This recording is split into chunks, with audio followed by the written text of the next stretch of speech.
In 1983, Kevin creates a virtual universe known as the Tron system. Part of this system is known as the grid, which is an environment where experimentation can happen much faster than the real world. Kevin even manages to break his body down into digital information and transports it right into the grid. In 1989, Kevin mysteriously disappears after the death of his wife and leaves his fortune to his son Sam. In 2010, Sam finds his father inside the grid, but Kevin has to sacrifice himself to save his son. Now in 2025, the companies Encom and Dillinger Systems are fighting for control of the grid. Encom is currently run by sisters Eve and Tess because Sam resigned for personal reasons. The CEO of Dillinger Systems is Julian, who wants to restore the legacy of the Dillinger family. In the grid, a program named Ares is put through constant training. He fights all the programs that attack him at the same time and shows remarkable skill in defeating them all without any difficulties. One day, Ares wakes up to discover that his disk has received an upgrade. Suddenly a big face appears in front of him, introducing himself as Ares' creator. It turns out Ares was created by Julian to be security software for Dillinger Systems. Julian calls Ares his master control. That night Julian makes a special presentation for a group of investors. After everyone puts on safety glasses, an enormous device activates multiple lasers that build a tank in the middle of the room. This tank is fully armed and ready for war. Julian explains that it was designed in the grid and brought to life by the lasers, so this technology could arm a whole team in a few minutes. He also says that they could produce the soldiers themselves and opens the tank to reveal Ares, pointing out that he's super strong, fast, and intelligent. Ares is also proprietary and completely expendable, making him the ultimate soldier. He needs no water or food, and he doesn't bleed. If he's defeated during battle, Julian can just make another one. He also promises that advanced fail-safe mechanisms are in place to avoid losing control of him. At that moment some thunder can be heard and Ares does a quick scan to conclude that it'll rain soon, which makes everyone laugh. All the investors are very impressed by the presentation and look forward to working with Julian. After the investors leave, Ares goes outside and admires a firefly in the rain, since he never experienced nature before. Suddenly Ares and the tank dissolve on the spot, and it's revealed that programs can only last 29 minutes in the real world. Julian's mother Elizabeth warns him that deceiving the investors is a terrible idea, but Julian is certain that he can find the permanence code, which should allow programs to stay in the real world forever. Elizabeth reminds him that if he doesn't get a win in 6 months, the board will fire him. In Alaska, Eve arrives at a private station that was set up by Kevin and was later used by her sister Tess, who has died of cancer. Eve watches an encouraging message that Tess left her on the computer before she's joined by her friend Seth. Tess spent a lot of time searching for the permanence code in Kevin's old files, and now Eve and Seth will continue her mission. After 4 days of living in that freezing environment and searching dozens of old diskettes, the duo is excited to finally find a mysterious code shaped like a double helix. To test it, they design an orange tree in the grid and bring it to real life with lasers. Then they keep track of time and are happy to confirm that the tree stays up after the 29 minutes pass. Meanwhile, Ares returns to the grid quite shaken.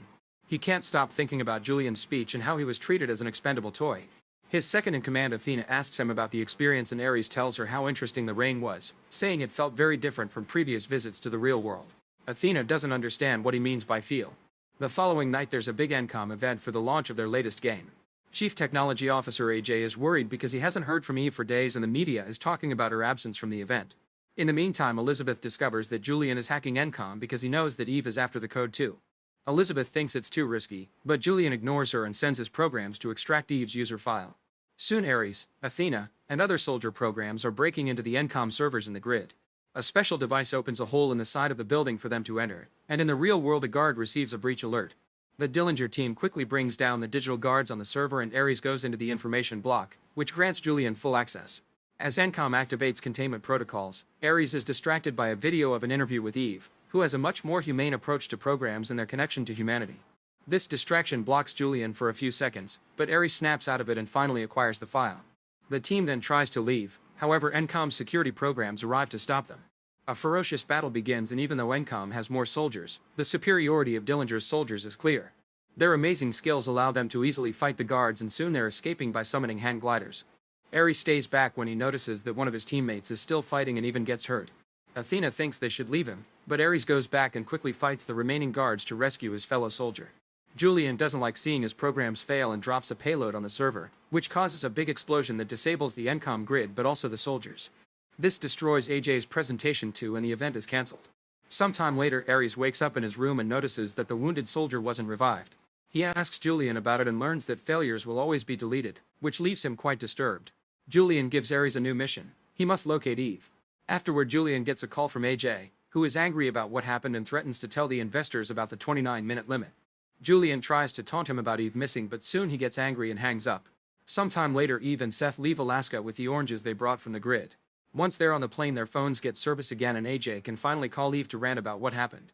Eve calms him down by telling him that she's found the code. Meanwhile, Ares goes through all of Eve's files and learns about her life. He watches videos of her vacations but also of how she lived through her sister's cancer and the grief that it caused. After searching through thousands of files, Ares finds the tree in Alaska and sends the information to Julian. He immediately brings Ares, Athena, and a pair of advanced bikes to the real world and sends them to find Eve in 29 minutes. In the city, Eve leaves her private airport on a bike and soon the security cameras on the streets find her location. Ares and Athena go after her and Eve speeds up when she notices that she's being followed, which gets the attention of the cops.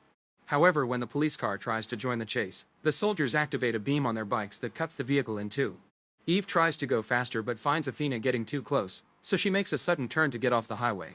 This forces a bus to suddenly stop and block the road, leaving Ares behind. Athena continues to chase after Eve on the street and follows her into a parking garage. Eve hides behind some cars and when she sees Athena coming up the ramp, she throws her bike at her to bring her down. Ares receives an alert and rushes to the location. Athena recovers quickly and starts going up the ramp on foot, so Eve steals her bike and quickly takes off. When Eve returns to the street, Ares catches up to her and the chase continues. He tries to block her using the laser beam but Eve manages to dodge it just in time, although she breaks other cars in the process. Ares is moving faster and finds the road blocked by a car with a baby, so he has to stop. This allows Eve to move ahead. Julian is following everything on his computer and isn't happy with his soldiers failing, so he sends out his men. After trying a bunch of buttons, Eve manages to activate the laser beam too. However, Ares knows how to dodge it and speeds up to drive side by side with her. Both of them avoid other drivers, but the beams cause accidents anyway.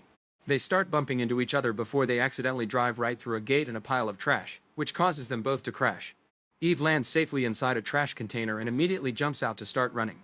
Ares follows her on foot too since both of the bikes are down. They make it to the docks and Eve finds herself cornered, so she breaks the drive with the code and throws it into the water. When Ares approaches her, he starts feeling weak as the time runs out, and Eve finally realizes he's a program. Ares senses an empathic reaction right before he and Athena disappear back into the digital world. At the same time, a helicopter appears and Julian's henchman uses a special laser that digitalizes Ever to send her to the grid. The damage caused by the chase appears all over the news and Elizabeth says that Julian is being reckless. Julian points out that the world will forgive him when he reveals the code, but Elizabeth believes he isn't in control as he thinks he is. In the grid, Ares and Athena finish Eve's digitalization progress and activate her with an identity disk.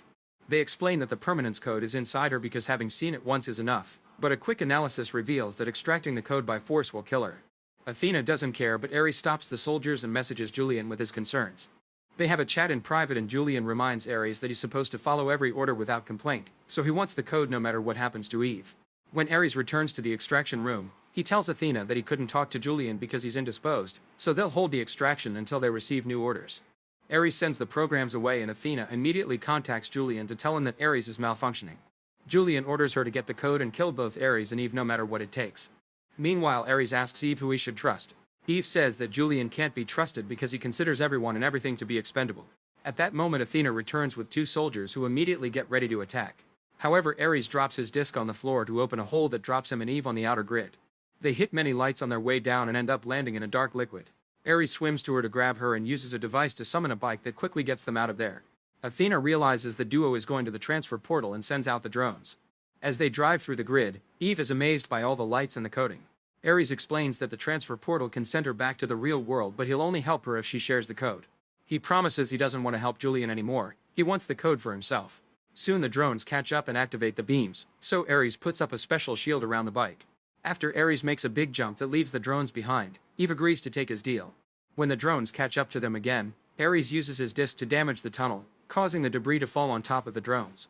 A big explosion goes off behind the duo, but Ares drives fast enough to avoid getting hit and they jump into the portal just in time. In the Dillinger offices, the laser device brings Ares and Eve to the real world. Julian sends out his men, but Ares easily brings them all down in seconds. Ignoring all of Julian's yelling, the duo steals a van and drives through a few gates to escape. Then a furious Julian brings Athena to the real world too, calling her the new Master Control. She's given a glider and a digitalizing gun to go after Eve and Ares. After Athena is gone, Elizabeth slaps Julian.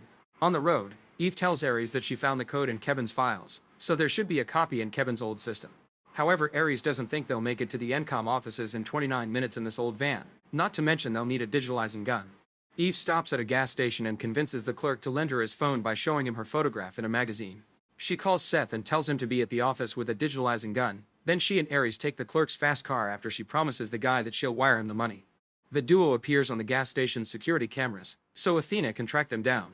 Ares drives incredibly fast, but his great reflexes make it easy to dodge all the cars. During the trip, he tells Eve about all the things he knows about her because he's read all his files, including her texts with her family.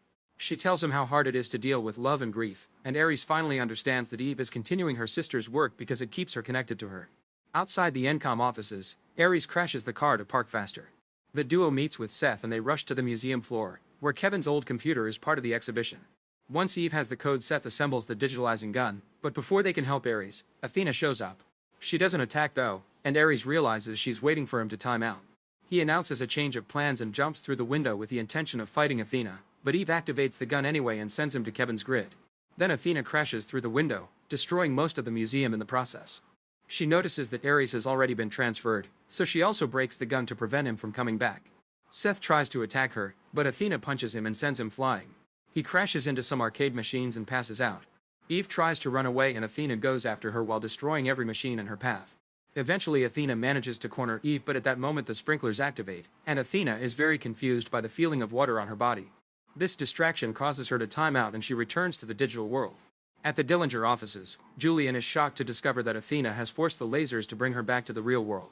He yells at her but fails to stop her. Elizabeth joins them and announces that she's convinced the board to fire Julian, so she's regaining control of the company. Her first decision is to shut down the project, but Athena stabs her with her disc to kill her. Julian is devastated, yet Athena points out that she's just following his orders since Julian told her to finish the mission by any means necessary.